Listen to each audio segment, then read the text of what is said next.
So in this new video, I will continue with a new topic, which is coordination and control. And this topic is the 14th topic in our series of JAMB biology.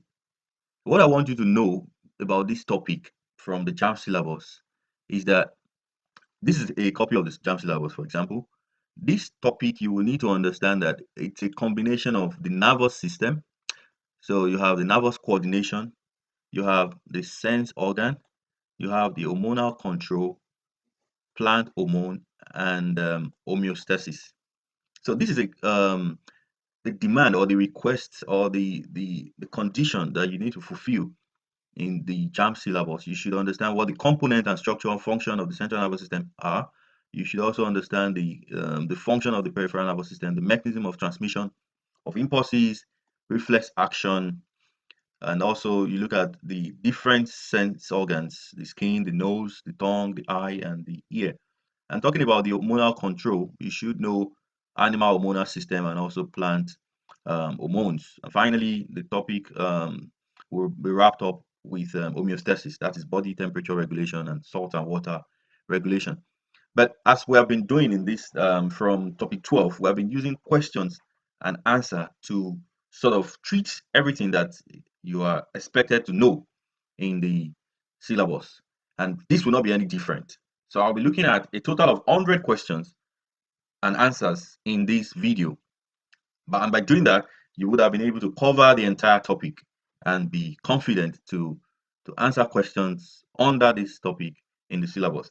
And don't forget, we're using the book Explicit Biology, which is a book I've written for the JAMB exam. You can find it in most bookshops around you. And if you can't, then you can reach out to me and on how you can get a copy. Now let's go on. So a key takeaway before I look at the question is you should be able to draw key diagrams in this topic. For example, the diagram of the brain, you should be able to label the basic structure of a rabbit brain, and you should be able to draw and label for example, a neuron, sensory neuron, motor neuron, or a relay neuron. All right.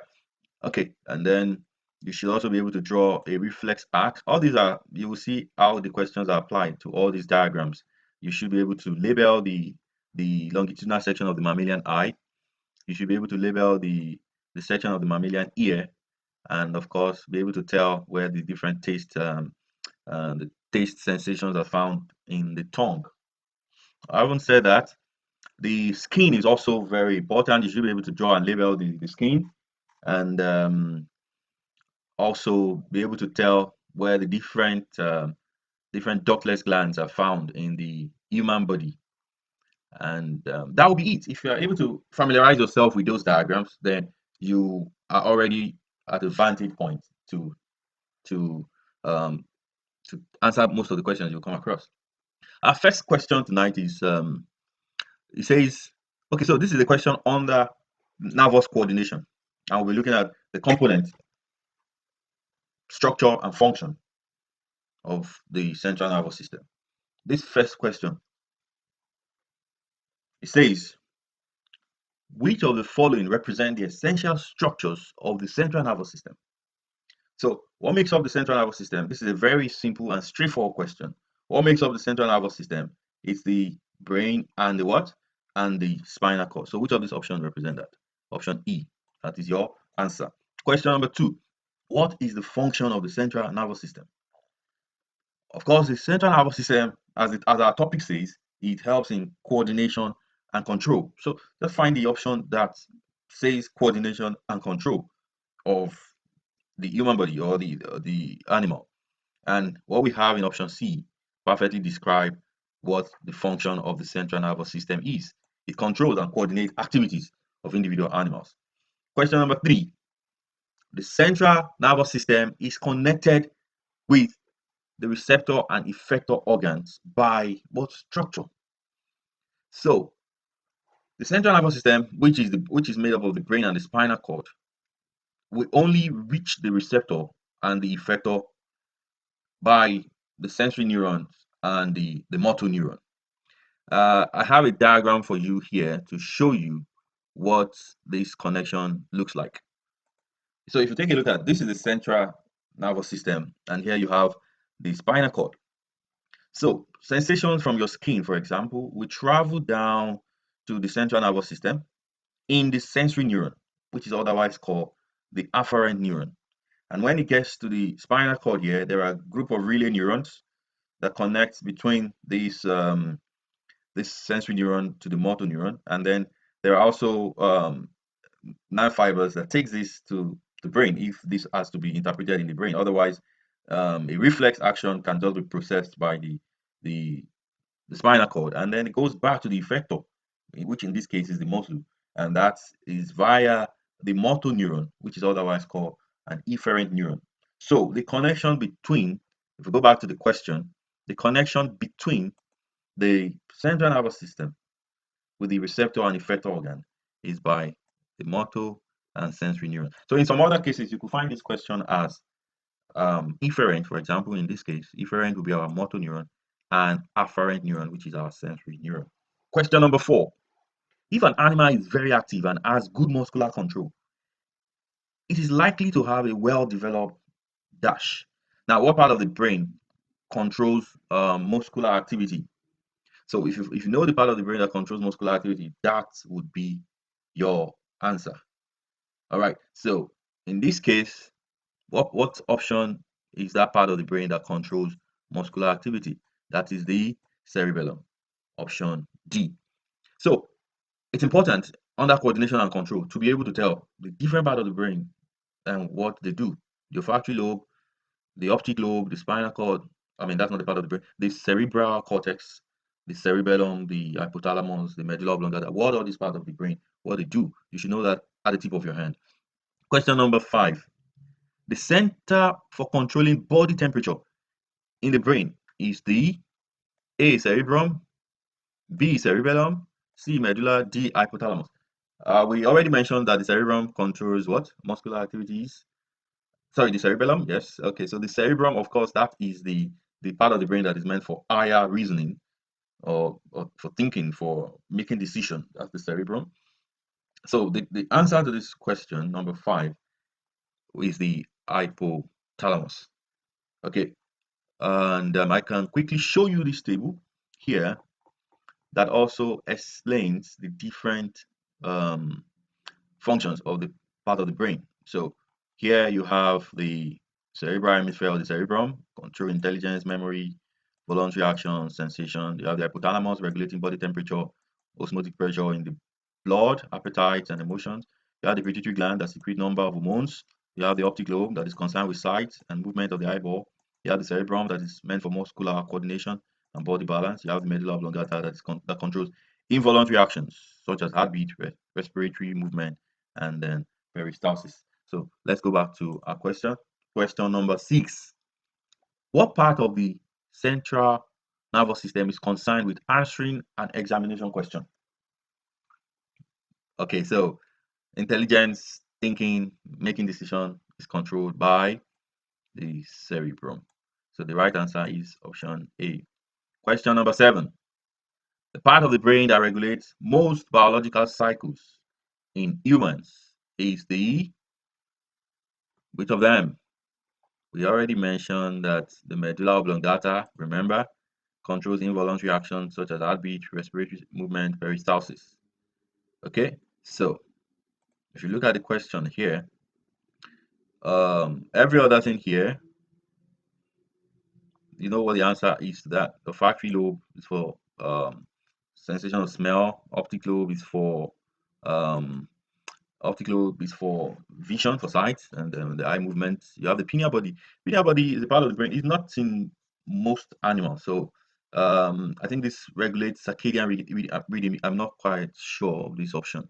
So, but in this case, the right answer to this question is the medulla oblongata. So sometimes if you can eliminate other options that you are very sure what they do, then you can be left with 2 other options where you can make a very good guess at the right answer, which in this case is option C. So that's another way to work out your answer. If you know 3 options that are wrong, I mean, if you know 2 options that are wrong, then you can, look at the remaining 2 and then figure out which is likely going to be the right answer. If you do that most of the time, 8 over 10 of the time, you would be getting your answer correctly. So try that.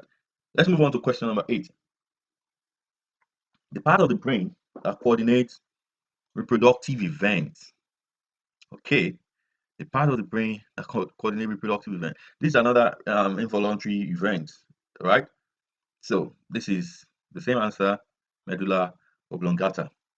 Remember here we talked about it, the involuntary actions, things that are, you know, not under your control, are mostly regulated by the medulla oblongata.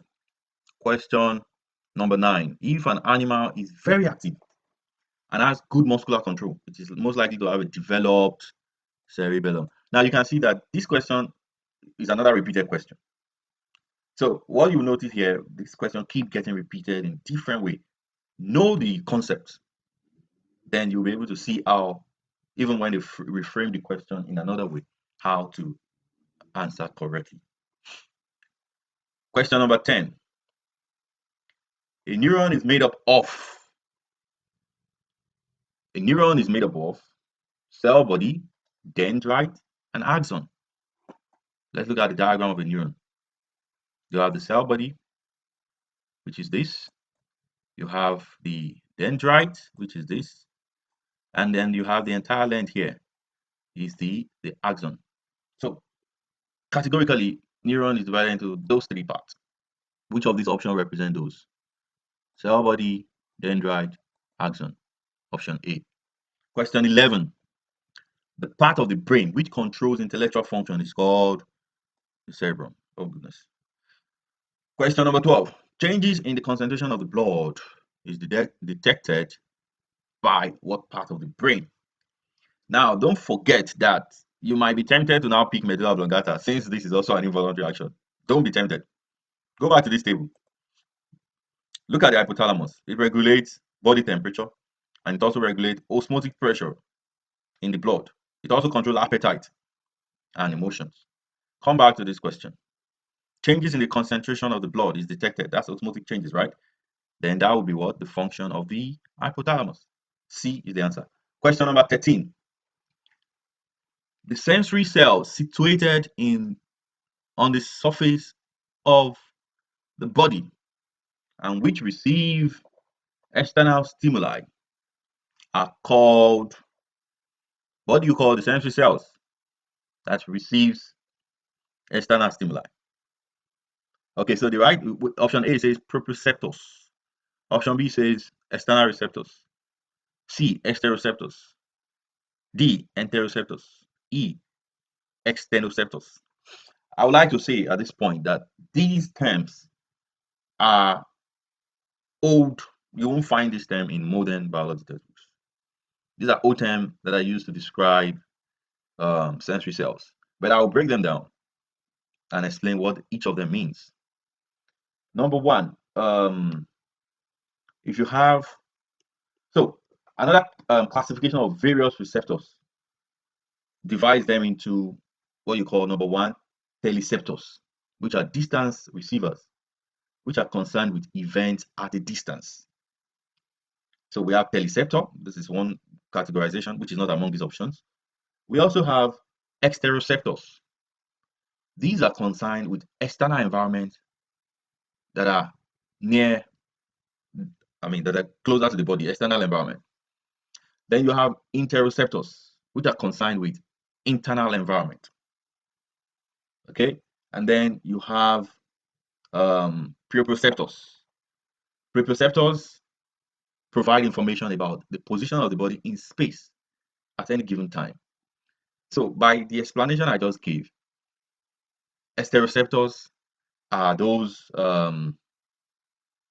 exteroceptors are concerned with external environment that are closer to the body surface. So the answer to this question would be C. But I don't see this kind of question featuring in any exam in 2024. But don't take my word for it. The exam body sometimes they haven't updated the syllabus. As a matter of fact, the JAMB syllabus that we still use, I expect a lot of updates in the syllabus. But unfortunately, I haven't seen them, particularly under cell and genetics. The world has moved on to do advanced things with genetics, but it doesn't reflect in our syllabus yet or our curriculum. Question number 14. Which of these functions and activities is not undertaken by the cerebral hemisphere of man? A. Argument. B. Reasoning. C. Recitation. D. Blinking of the eyes. E. None of the above. Of course, blinking of the eye is an involuntary action, right? So that is not part of the functions of the cerebral hemisphere. So the answer to that question will be option D. Number 15. Samuel was riding down a hill when he had an accident. After treatment, it was discovered that he was partially paralyzed, and further, he lacked a sense of feeling. The part of Samuel's body much affected by the accident was the brain, the cerebrum, the cerebellum, the spinal cord, the peripheral nerves. Good question, isn't it? So, because he was paralyzed and he lacked, I mean, he couldn't feel any pain. Like, I mean, he lost sensation. That would tell you that is the peripheral nerves. What is the reason, or what is the justification? The primary function of peripheral nerves is to transmit signals from the spinal cord to the rest of the body, and to transmit sensory information from the rest of the body to the spinal cord. Now, if these peripheral nerves are damaged, this function will be compromised, and that is why that is the logical answer to that question. Question number 16. A tube of stored ammonia is passed round an audience of market women. It appeared that some of the women were indifferent to the smell of the ammonia. Which part of the brain or body was defective?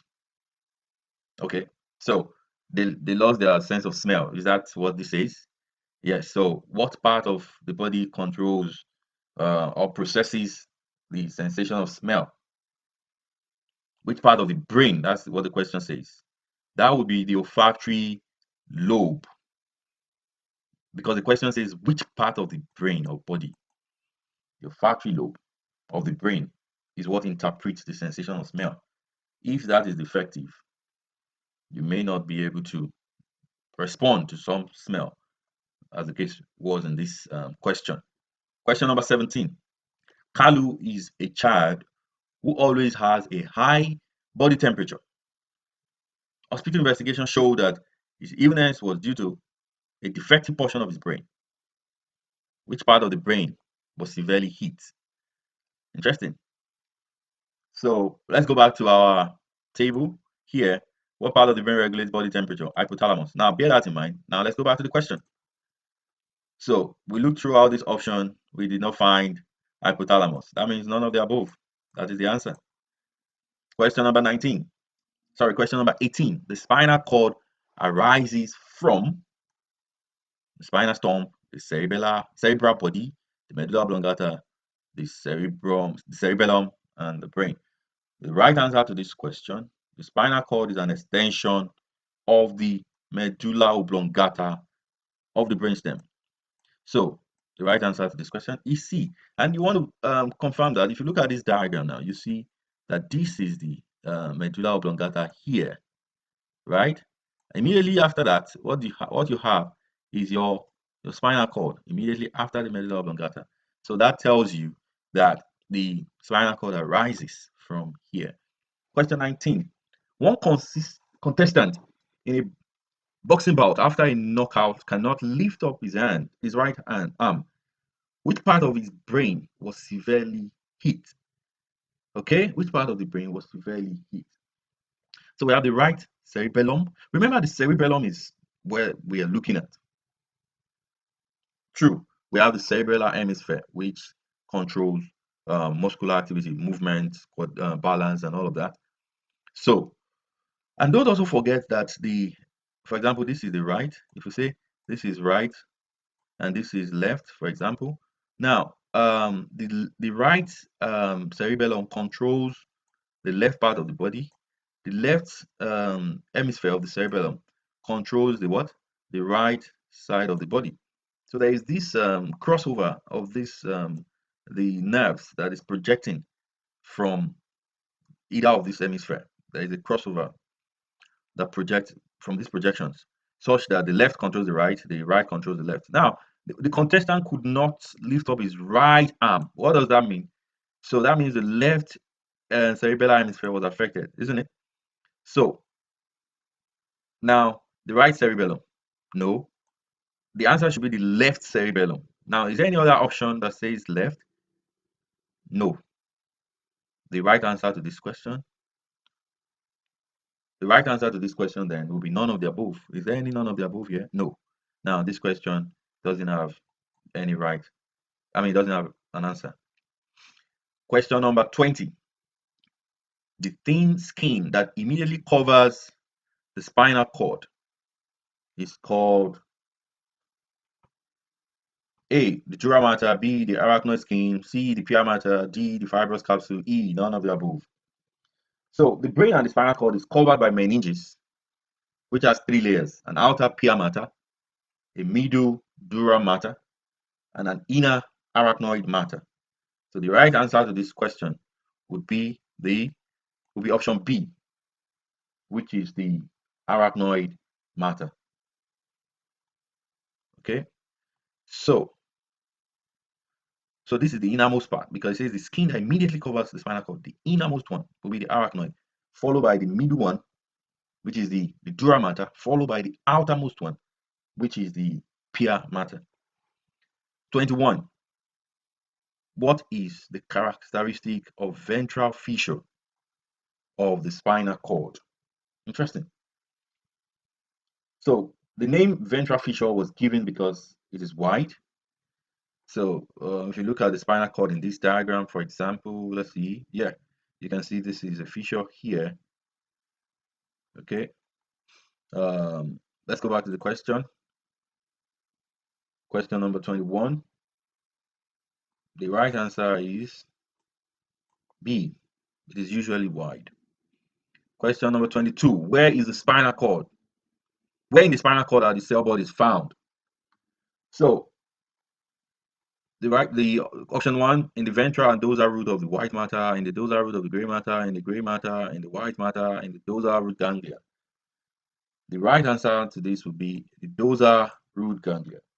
Now, we need to go back to, let's look at the diagram, but before then, the dorsal root ganglia, or the ganglion, is a nodule on the dorsal root that contains cell bodies of neurons in the afferent spinal nerves. If I still show you that diagram, all right. So here, at this point here, would be your dorsal root ganglia, somewhere around here. So that explains the answer to that question. The white matter, question 23, is noted for A, having nerve fibers and myelin sheath, B, the relay of nerve impulses, C, possessing only the fatty sheath, D, the storage of nerve forming cells, E, possessing intermediate or relaying neurons.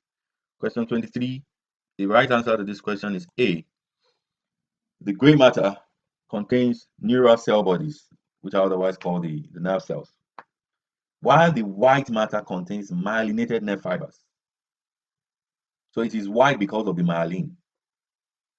All right, so the white matter is white because of the myelin, while the gray matter contains neural cell bodies. So if you can understand that, then you have no problem. Now let us move to the second part of this coordination, which we're looking at the component and structure of the peripheral nervous system.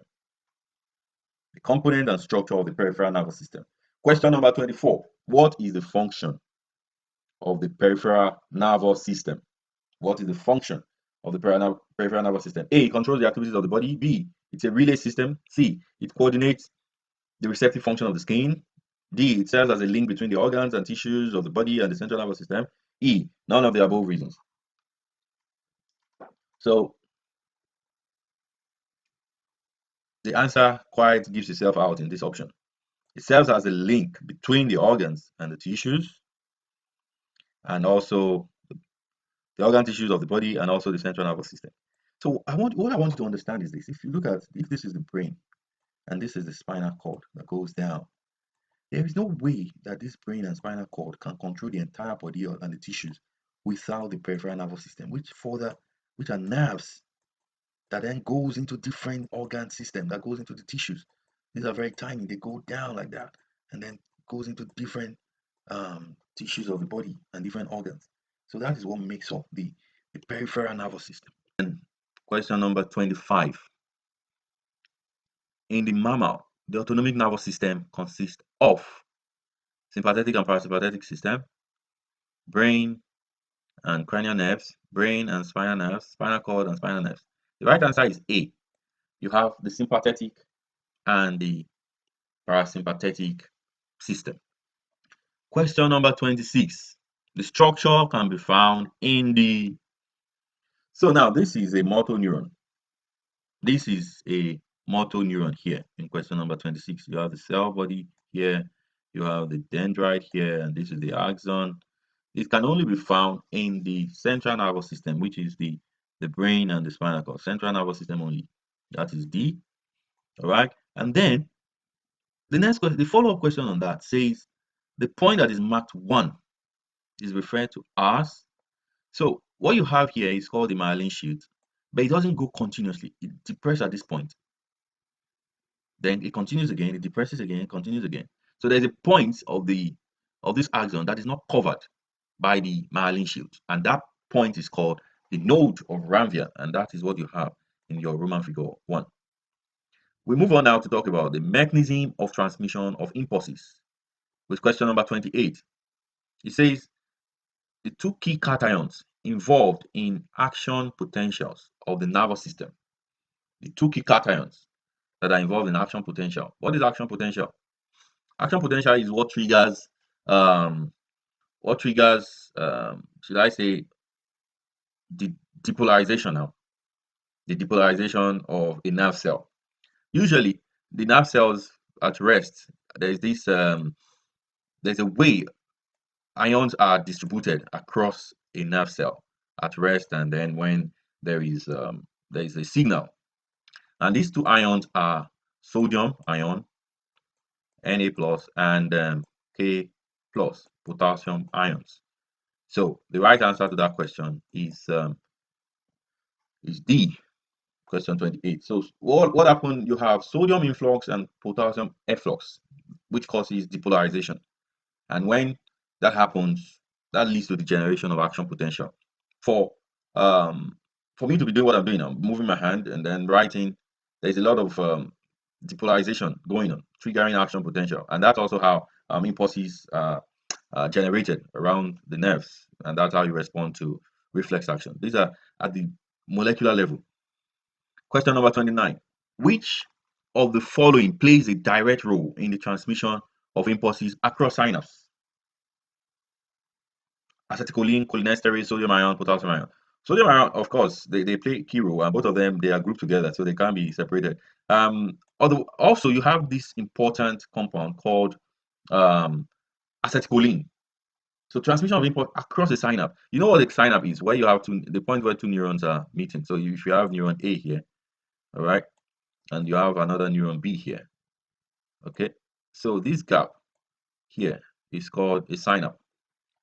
And also, so for usually transmission of impulse at the synapse, it's usually a chemical process. So acetylcholine is a neurochemical that is secreted by the synaptic knob. So this is called the synaptic knob here, and it secretes acetylcholine. All right, and this acetylcholine facilitates neuromuscular transmission. So what happens is, for example, for this for transmission to occur between a nerve at this point, let's say nerve A, and a muscle, preferably at this other point. So let's say this is a neuromuscular junction. That's a neuron on one side and a muscle on the other part. Yes, a neuromuscular junction. So for this nerve to transmit impulse to this muscle that will cause the contraction of muscle fibers, acetylcholine is required. And that's why in some poisons, when people go to hunt, they usually apply some poison to their arrow. And when they fire at an animal, what it does is that it blocks this release of acetylcholine in this neuromuscular junction. And then the animal will not be able to generate any impulse that would cause action potential for the muscle to move, and the animal falls and can go on. So some toxic compound, actually what they do is to target this acetylcholine at this neuromuscular junction, and then the individual or the animal involved would be paralyzed. Cholinesterase is an enzyme that then cleans up this acetylcholine when it has been released, when it is no longer needed. Question number 30 now. In mammals, the correct sequence in the flow of an impulse is you have effector, sensory neuron, stimulus, motor neuron. You have stimulus, sensory neuron, relay neuron, motor neuron, and effector. Now, without wasting time here, go back to this diagram. You have this is a sensory signal stimulus from here to the skin. Then it goes through the afferent neuron, which is sensory neuron. Here you have the relay neuron. Then you have the efferent neuron, and you have the effector, which is the muscle. Now go back to our question. You have the stimulus, sensory neuron, relay neuron in the spinal cord.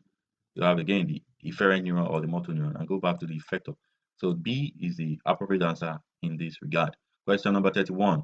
In a mammal, stimulus is transferred from the receptor muscle to the central nervous system through what part?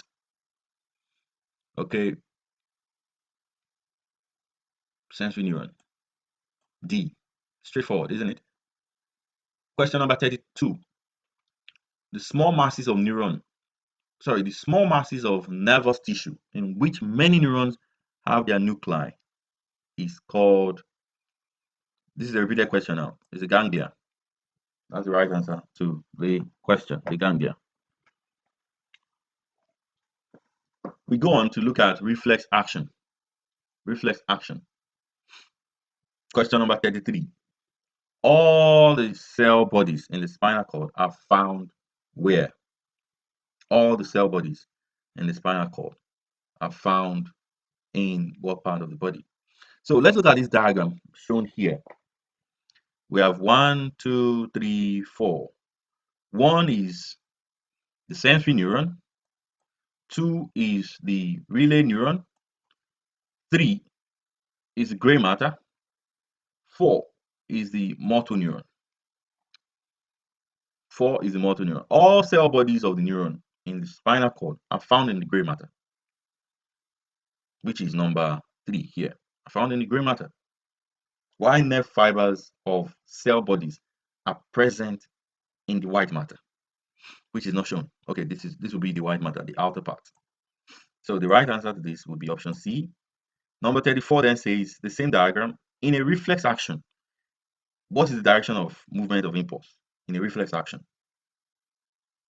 So in a reflex action, impulse flow from where? The receptor in the skin, through the sensory neuron, then through the relay neuron, then to the motor neuron, and the effector in the muscle. Remember this diagram again, right? Receptor in the skin, sensory neuron here, relay neuron here, motor neuron here, effector in the muscle. Go back to the question. So that would be a movement from 4 to 1.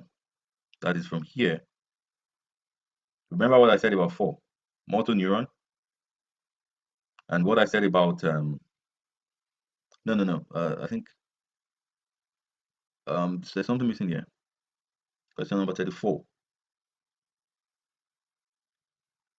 Question number 34. In a reflex action, impulse flow from the receptor. Yeah, I've already mentioned that. But then the options here doesn't give that detail. Let's see what you have in. Okay, so the impulse flow from question number 34. Question number 34 is not quite clear. Of course, but okay, fine. Okay, I get it now. In a reflex action, impulse will flow from sensory to relay neuron, relay to motor neuron, or yeah, so that will be from 1 to 2, or 2 to 4, right? It can be the other way. It can be from 4 to, it can flow backwards. That's the point here. So 1 to 2 is in the option. It could have also been 2 to 4, but there is nothing like that in the option. So the answer to this is A. Yeah, I figured it out finally. So it can only go in one direction. For example, go back to this diagram. It can only go in this direction. It can't go the other way. So it can go from one, if you say this is point A to this relay neuron 2, this is relay neuron 2, motor neuron 3, then from motor neuron to effector in just a unidirectional manner. Okay, so question number 35. The following are connected with the movement of a reflex action. So that will not be far from what we have been explaining. So if you look at this, okay, this is a different question. The following are connected with the movement of in the reflex action. Central nervous system, muscle, skin, sensory nerve, motor nerve. So first and foremost, we'll begin with the skin, which is 3, right? And that will go through the sensory nerve. That will be 4, 3 to 4. And from the sensory nerve, we will then move on to there's no relay neuron here, so we'll just move into the central nervous system, which is the spinal cord in this case. That will be 1. Then we move again to that will be the motor neuron now, right? That will be 5. And then from 5 we then move to 2, which will be the muscle. So which of these options best describe that? Option E. We have come to the end of the nervous system. Now we are moving on to look at the sensory organs. I need to move with speed now. We're looking at 100 questions in total, and I do not want to split this video into 2. I want to finish the 100 questions in one go. So bear with me. Let's continue. Sensory organs. If you you can leave your comment in the comment box if you have any suggestion. So question number 36. This is the diagram of the eye, longitudinal section. The part that provides nourishment for the eye is labeled what part? So like I mentioned earlier, you should familiarize yourself with this diagram and how to be able to draw and label. First and foremost, this one is called the choroid, 2 is called the fovea or the yellow spot, 3 would be our vitreous humor here, and 4 would be the optic nerve. It is the choroid that nourishes the eye, so the right answer will be A. The part labeled 2, I already mentioned that is the fovea centralis, and that will be the otherwise called the yellow spot. C, option C. Question number 38. The 3 layers that form the walls of the eyeball are the 3 layers that form the walls of the eyeball. Question number 38. You have the outer sclera, the middle choroid, and the inner retina. So sclera, choroid, retina, and that will be option D. Very good. 39. Which of the following is found in the retina? In the retina, there are you have the cone-shaped and the rod-shaped cells for bright and dim eyes, respectively. So the cone is responsible for bright light, while the rod are responsible for dim light. So what is our answer? What is our answer? You have the cone-shaped cells, yes, and the rod-shaped cells, but we don't have the rod here. So the answer will be B. The part of the mammalian eye that strongly bends light rays are. So what you should know with this question is that during image formation, light rays are bent mostly at the air and the cornea surface of at the air and cornea surface. That's one point. Also, the lens also helps to bend light. All right. Also note that the aqueous and the vitreous humor also bend light rays. So now let's look at the option in this case. We have the cornea, yes, that bends light. The lens also bends light. And like I said, the aqueous and vitreous humor also bend light, but primarily the cornea and the lens. So that will be the right answer, option A. 41. When the ciliary muscles of the eye contract, what happens to the eye lens? When the gaze is directed at a near object, the ciliary muscle contracts when you're looking at the object very close. Okay? The ciliary muscle contract. Now, what's the implication of this? It decreases the excuse me, it decreases the distance between the edges of the ciliary body and relaxes the lens ligament so that the lens spring into a more convex shape. And when it changes into a more convex shape, which is this, what happens? That means it bulges. 42. The ability of the eye to focus on both near and far objects is called accommodation. The giveaway question. 43. An old man is likely to be long-sighted because age affects the ciliary muscle and the lens. They tend to lose their elasticity at old age. So the ciliary muscle, that is the right answer. Question number 44. When a short-sighted person views a distant object without spectacles, the image formed is where? Where is the image formed? So I want you to know that in myopia, which is short-sightedness, image is formed in front of the retina. In front of the retina. And that is option B. Human beings are relatively poorer, question 45, are relatively poorer vision at night than the nocturnal animals because the human eyes are meant for day vision, contain fewer rod, contain more rod, contain fewer cones. Remember what I said earlier, that the retina has the rod and the cones, and the rod is for dim vision, the cone is for bright vision. Now, nocturnal animals, e.g., bats, they have more rod than the cone, while diurnal animals like man, diurnal means we are more active during the day. We have more cones than the rod. So the right answer to question number 45 would be option B. 46. The function of the concave lens in correcting myopia is to diverge incoming rays, converge incoming rays, reflect incoming rays, screen incoming rays. Of course, in correcting myopia, concave lens is used to diverge the incoming ray, which is option A. What that does is that it brings them to focus on the retina. So when you're doing this, when you're doing correction of hypermetropia, which is long-sightedness, convex lens is used, and that helps to converge incoming rays to bring them to focus on the retina. So there are two different things. The concave lens helps to divert incoming rays. The convex lens helps to converge incoming rays. 47. A person suffering from an eye defect in which he can see only distant objects clearly. This eye defect may be corrected using, first and foremost, let's understand what this condition is. If you understand what the condition is, then it's easier to know what we're dealing with. So this is a typical long-sightedness because you can see clear object clearly. And what do you do to correct that? You use a convex lens. Convex lens, A. Now let's go and talk about the ear. You should be able to label this diagram.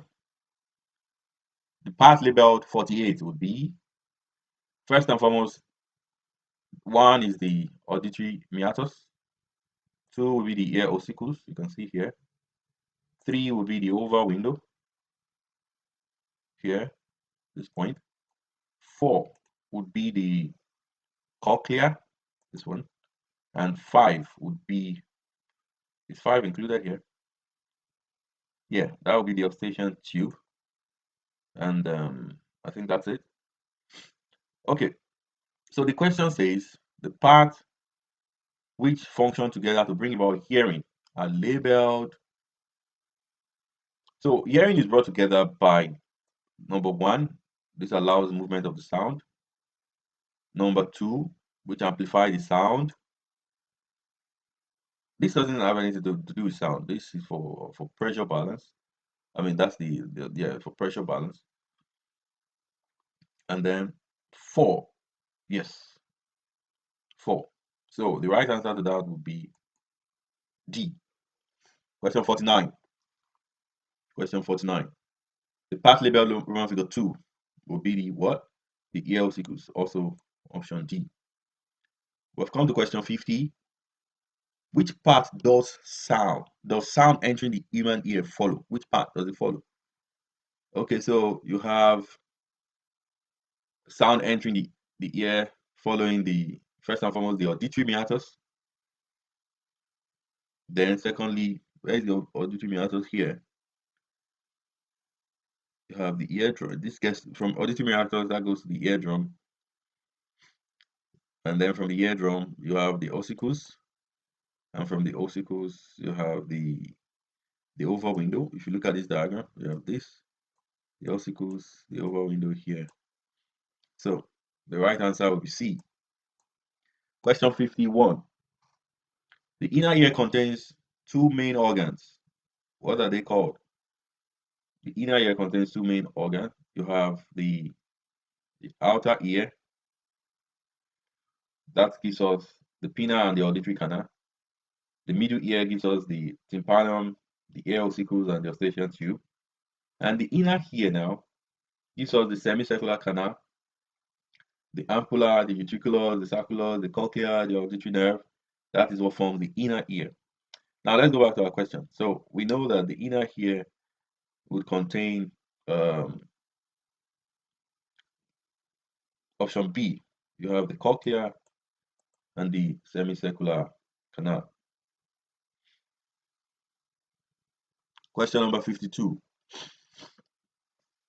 Function of the ossicles. What do they do? The three ear ossicles. They help vibrations are amplified and carried across the oval window to the ear ossicles. Transmission of vibration. Option A. Regulation of pressure, that's the oval window itself. Support of the inner ear, nothing like that. Maintenance of balance, no. And E. Secretion of oil. Vibration. Okay. We have come to the end of that. Let's look at the tongue as a sense organ. There's no much question under this. In the tongue, the board responsible for sweet taste are located in what part? Let's come back to this part here and look at the diagram of the tongue. You have the sweet taste at the back. I mean, the bitter taste at the back. You have the sour on the side, and you have the sweet in front. You have the salty also around the tip. Now, bearing in mind this diagram, come back to the question. It says the board responsible for sweet taste are found in the tip of the tongue. The right answer to that will be question 53, option D. 54. The structures that respond to such sensations as sweetness, bitterness, sourness, and saltiness, they are found in the taste buds. Also D. 55. Now, the nose as a sense organ. The correct sequence for perception of smell in mammals is known as, what's the correct sequence for the perception of smell in mammals? So it moves from, you have dissolved chemicals, then sensory cell, then the olfactory nerve, and then the brain. Everything ends in the brain. The brain is what finally interprets it. So look at all the options. They all end in the brain. So you can't eliminate on the basis of that. But it must be a chemical that will dissolve, that can be picked up, right? So now you cancel out between just chemicals and dissolved chemical. In that case, you'll be left with B and D. Right. From there, this one says NASA sensory cell. This one says sensory cell. And this, after NASA sensory cells, it goes to the brain. No, this further added a layer of the olfactory nerve, which is the part that has a direct contact with the brain. And that is what makes D a better option compared to B. The skin as a sense organ. The skin as a sense organ. So what's the function of the part labeled 3? Consider this diagram. The part labeled, first and foremost, I would always explain the different parts. Part label 1 is the sebaceous gland, which is this one here on this side. And part label 2 is the nerve fiber. Part label 3 will be the blood vessel.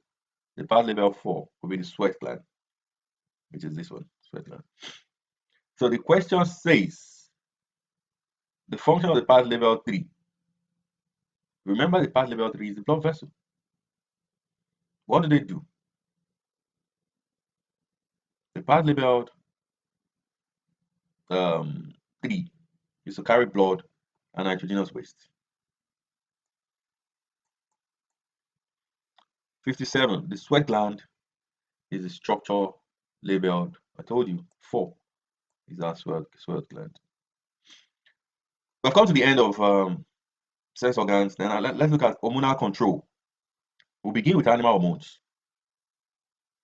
Question 58 says the mammalian endocrine system is responsible for mammalian endocrine system is responsible for A. Transmitting impulses, regulatory body temperature, regulating osmotic blood pressure, chemical coordination. So let's look at that. Which of these is the function of the mammalian endocrine system? The right answer to that would be D. Chemical coordination. 59. A fundamental similarity between nervous and hormonal system is that endocrine system releases hormones, which is a chemical, while nervous system, for example, in the neuromuscular transmission, it also releases acetylcholine, remember? So therefore, they both involve chemical transmission. So that's the similarity. Option A. Question 60. We're making progress. Question number 60. In which part of the human body does the secretion of the growth hormone occur? Growth hormone is secreted in the anterior pituitary gland, which is in the brain. So that will be in the head region, A. 61. The endocrine gland responsible for production of antidiuretic hormone, ADH, is what part of the system? 61. Antidiuretic hormone and oxytocin, they are released from the posterior pituitary gland. So, posterior pituitary gland. D. 62. The hormone whose deficiency in a child would cause reduced mental and physical growth would be tyrosine. Now, let me quickly take you to this part of the book, and then we look at, do we have a table for the functions? Okay, we just have all the hormones here, and then their functions. We have the pituitary gland, divided into anterior and posterior. We have the thyroid gland, we have the parathyroid, we have the pancreatic, we have the adrenal, gonadal reproductive gland. Go back to our question. The gland directly affecting metabolic rate, growth, and development is known as, it's still the same thing, the thyroid gland again. Question number 63. Because the thyroid gland secretes tyrosine, which regulates metabolic rate, regulates growth, it regulates mental and physical development. And for question number 64, which of the following hormone is produced during fright or when agitated? That is a simple one, is it? Question 64. And that is where adrenaline comes in. B. Why? Because adrenaline is released during emergency to increase heartbeat and also elicit some sympathetic actions, which increase efficiency in danger. It helps you to take off. 65. Insulin and glucagon are hormones produced by the pancreas. So what you have what is called the islet of Langerhans of the pancreas, and it secretes insulin and glucagon. You know what they do? They regulate blood glucose. So while insulin decreases blood glucose, glucagon increases blood glucose. Question number 66. So we're done with this pancreas. 66 says the hormone that regulates the amount of glucose in the blood is the insulin and glucagon. We just mentioned that. C. 67. Look at this diagram. This will be your pituitary gland in the brain. 1. This is the thyroid gland in the neck. 2. This is the adrenal gland on the kidney. 3. This will be our gonadal glands. 4. The gland usually found in position labeled 1. That will be pituitary gland.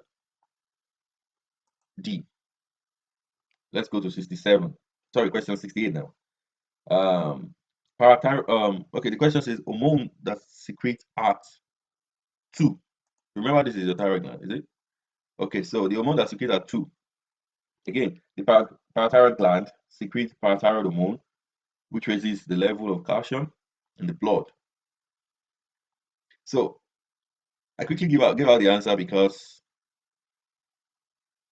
um, in the neck you have the thyroid and the parathyroid. You know the function of the thyroid, what it does, mental, physical development. Why the parathyroid regulates calcium balance? So every other thing here doesn't make any sense. And that's why our answer is B. 69. Overproduction of somatotropic hormone in the human could result in. First, what are somatotropic hormone? I think that's a good place to start. Okay, so growth hormones are also called somatotropic hormone. And when they are released when they are overproduced, it results in gigantism. B. Question 70. The cells responsible for secretion of insulin in human are called islet of Langerhans. We mentioned that. B. 71. The antidiuretic hormone is secreted by, remember that again. 71 would be our posterior pituitary gland, right? Because the posterior pituitary gland secretes just two hormones, ADH and oxytocin. Back to the question. Which of the following produces secretion that help on controlling the level of calcium? Question 72. Parathyroid. Now we have come to the end of that. Let's look at plant hormonal control or phytohormones. Question 73. The growth of coleoptile towards unilateral light source is due to what? So, question 73. Phototropism is caused by the unequal distribution of auxin. So when auxin accumulates in the shaded side of the shoot, it causes the bending. It causes the bending of that shoot from that point where auxin is accumulated. So the unequal distribution of auxin is the cause of all of this. Is what causes the unilateral bending. I mean, the bending of that shoot towards the unilateral source of light. 74. Fruit enlargement can be induced by spraying young ovary with 74, right? So you look first and foremost, abscisic acid is auxin, which is very key. No, is it auxin? No. I don't want to pass the wrong information. Let's look at this. Yes, auxin, the synthetic form is indoacetic acid, not abscisic acid. Okay. Auxin is indoacetic acid. Abscisic acid is a different hormone on its own. Yes. Okay, so let's not miss that. So the function of abscisic acid first is it induces dormancy in bud, it inhibits seed germination, it retards plant growth. So everything that happens to slow down growth is what abscisic acid does. Bearing that in mind, let's go back to the question. Fruit enlargement can be induced by spraying young ovary with. Okay, so the right answer to this, option A says cytokinin, abscisic acid, ethylene. Option B says gibberellin, ethylene, and abscisic acid. Option C says auxin, abscisic acid, and ethylene. Option D says auxin, cytokine, and gibberellin. I will favor option D. You know why? Abscisic acid is a growth inhibitor, right? So everywhere you see abscisic acid, I would not go for that. It's a no-no.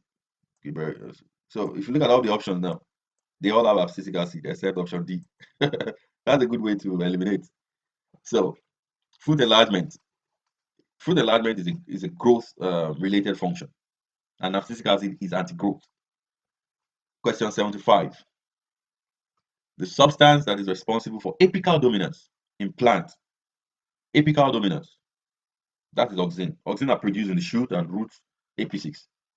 And as a result of that, they control apical dominance. Auxin. Question 76. Unlike auxin, gibberellins induce the formation of adventitious root. B. Do not affect leaf and fruit abscission. C. Cannot stimulate stem elongation. D. Are quite effective as herbicide. So the right answer to that question will be option C.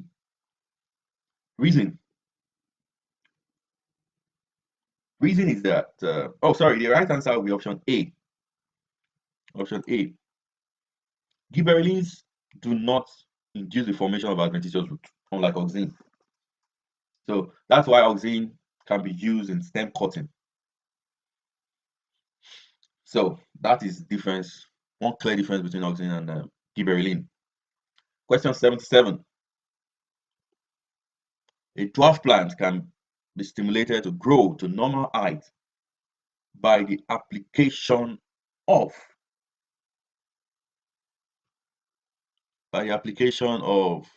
gibberellins. The right answer will be B. Why? Auxin have no effect on growth of dwarf plants, but if gibberellins are applied to them, they will grow to normal height. As a matter of fact, there is no auxin in the option. Question 78. Which of the following growth activities in plants is brought about by gibberellins? Which of them? A. Rapid cell division. B. Tropic response. C. Cell elongation. D. Main stem elongation. The right answer is cell elongation. So gibberellins have their effects on plant stem in the same way as auxin. What they do is that they stimulate cell elongation particularly. So rapid cell division, would then mean that growth would be achieved. So cell elongation is the answer to that question. 79. The most important hormones that induces the ripening of fruits. This is ethylene. C. Ethylene induces ripening of fruit. Unripe fruits are exposed to low level of ethylene to ripen them for the supermarket shelves.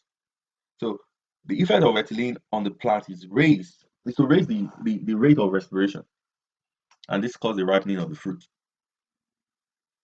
So weed can be effectively controlled by the use of that's question 80. Okay, so we have abscisic acid, gibberellin, auxin, cytokines. Now, auxin is the answer to this question. You'll be like, why not abscisic acid this time around since it's anti-growth? Well, auxin can affect the metabolism of the cell, and that making them to respire excessively. This effect can cause the death of the plant. As a result, synthetic auxin can be used as very effective weed killer. So what you do is to increase the concentration of auxin excessively. So synthetic auxin can be used as a very effective weed killer. So they are absorbed much more effectively by broad-leaved dicotyledonous plant than by monocotyledonous plant. So that makes them very useful for removing broad leaves, leaved weeds from monocot cultures. So you can imagine now if you apply auxin into a mixture of monocot and dicot field, the dicot will be killed faster. So it's about then regulating the concentration to apply and doing it skillfully.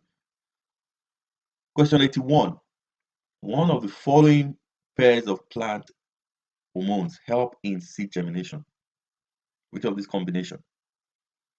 So for breaking seed dormancy, if you look at the functions of all the plant's hormones, breaking seed dormancy is between gibberellin and cytokines. So the right answer to that would be D. Question 82. Question 82. One of the following pairs of hormones is responsible for both cell elongation and apical dominance. Don't forget that apical dominance is auxin. Right. So you look at cell elongation and apical dominance. The answer is just staring at us in the face, right? Apical dominance will be auxin. Cell elongation is gibberellin. D is the answer. Question 83. An homeothermic animal kept in a room where the temperature is lower than the body temperature may lose heat by 4 physical processes. Which of the processes is not connected with body temperature regulation? In other words, what are the processes connected with body temperature regulation, isn't it? That's what this question is asking. And first and foremost, homeothermic animals are able to maintain a relative constant body temperature. So when the environment is cold, the body needs to gain heat. And how does the body gain heat? By conduction, convection. You have radiation. So they call both heat loss and heat gain, these processes. But then we also have evaporation, which is a mechanism of heat loss only, in which the liquid is converted into gas. And then sweat is also a mechanism of heat loss only. So conduction, convection, radiation, therefore both heat loss and heat gain. Um, Evaporation is heat loss only. Sweating, of course, is a form of evaporation. Now, what is tricky about this question here is that there seems to be two options that are quite correct. So, sweat is a method of losing heat only. You also have evaporation. So, but in this case, I would favor of since we have to pick just one answer. The right answer here would be evaporation. That would be my verdict. Question 84. The kidneys of all vertebrates act as osmoregulators. What does that mean? What is osmoregulation first and foremost? A is the answer. Kept the composition of plasma constant. Why? Osmoregulation is the process by which a constant balance of osmotic pressure is maintained in the body of an animal by control of salt, ions, and water content. Question 85. We're getting to 100 very soon. This is a long, long question. 100 question. But this 100 question would have done justice to the entire chapter. 85. Cold-blooded animals are referred to as, the word cold-blooded is an old term. What you have is poikilothermic.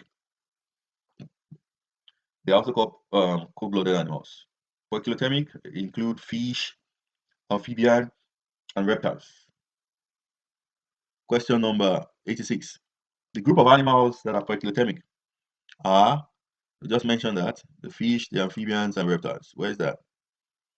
Fish, amphibians, and reptiles. Option D. 87. Homeostasis is a feedback reaction, which is largely controlled by the reflex. It's a reflex action. 88. High blood temperature in mammals can be regulated by what process? 88. Vasodilation and sweating. Vasodilation and sweating. This allows you to lose heat. You know, when you're shivering, this helps you to build up heat. So that is wrong. Vasoconstriction helps you to also build up heat. It doesn't allow you to lose any heat or water in order to conserve heat. Vasoconstriction here as well. So sweating and vasodilation goes hand in hand, and that is the right answer. 89. Question 89. The temperature of a homeothermic animal depends on, we mentioned that earlier, the temperature of a homeothermic animal. It's constant. It has an inbuilt mechanism that maintains a constant temperature. So the body temperature is always constant. It is a poikilothermic animal that has their body always changing with the environment, but homeothermic, fairly constant temperature. 90. When the osmotic pressure of blood rises, the hormone released to the kidney causes the nephron to. So what we have here is when the osmotic pressure rises, there's an increase in reabsorption of water. So increased osmotic pressure of blood, that's, for example, by increasing sodium ion, it will cause the increase in reabsorption of water and decrease reabsorption of salt by the kidney. So the opposite will be the case now, where you have a decreased osmotic pressure. And what is a decreased osmotic pressure of blood? That will be an increase in water, for example, and that will cause an increase in reabsorption of salt. Now get it, and it will decrease the reabsorption of water by the kidney. B is the answer to this question. Now let's consider 10 more questions that will be combination of everything we have done to revise and conclude.